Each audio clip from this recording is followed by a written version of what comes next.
Chers membres courageux de la Force de défense nationale sud-africaine et de notre société sud-africaine loyale et patriotique, je viens à vous en tant que commandant des forces armées d'Afrique du Sud pour vous remercier d'avoir toujours été aux côtés de vos forces de défense à tout moment, même dans les moments de calamité. Aujourd'hui, nous, les membres de la Force de défense nationale sud-africaine, venons du peuple et servons pour le peuple. En tant que tels, nous marcherons aux côtés de notre peuple pour défendre notre Afrique du Sud bien-aimée, notre patrie. C'est avec le cœur lourd que je me tiens devant vous aujourd'hui pour évoquer la perte tragique de nos courageux soldats de la Force de défense nationale sud-africaine qui ont perdu la vie en RDC. Ces soldats faisaient partie de la mission de la Communauté de développement de l'Afrique australe en RDC, SAMI-RDC, et de la mission de l'Organisation des Nations Unies pour la stabilisation en RDC.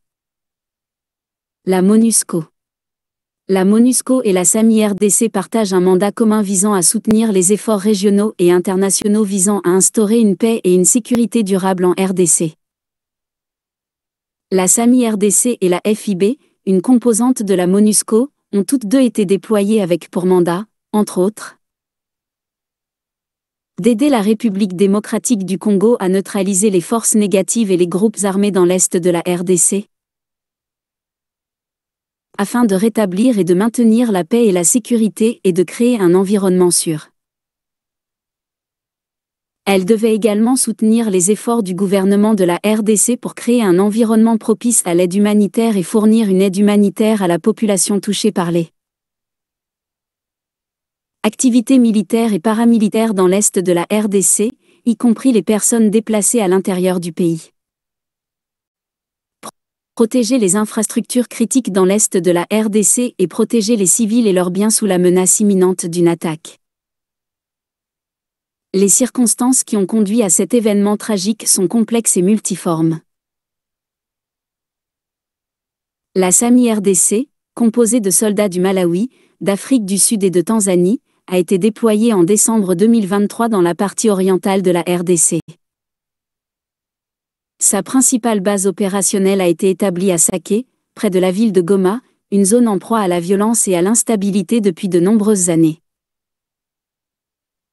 La principale menace dans cette zone vient du groupe rebelle qui serait armé, soutenu, entraîné et accompagné par les forces de défense rwandaises. La SAMI-RDC a mené à bien les tâches qui lui ont été confiées, ce faisant, a été confrontée à des bombardements intermittents du M23 tout au long de l'année 2024. En réponse, nos forces ont exécuté des contre-bombardements.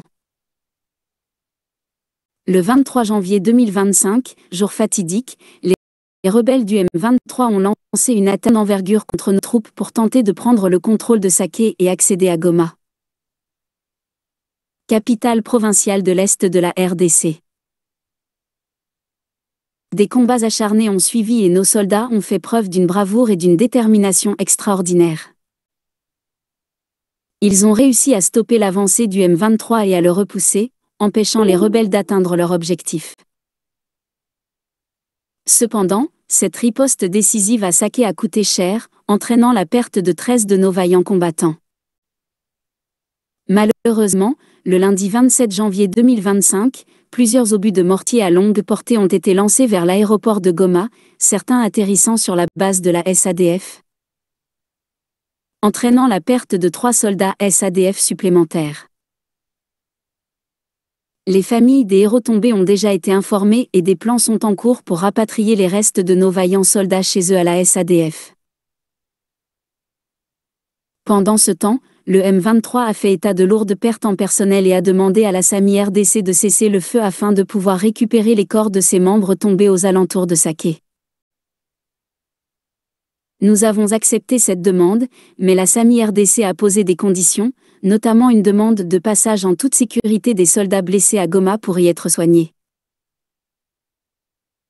La SADF, en tant que partie intégrante de la SAMI-RDC, reste déterminée à soutenir tous les efforts de consolidation de la paix visant à faire face à l'escalade de la violence,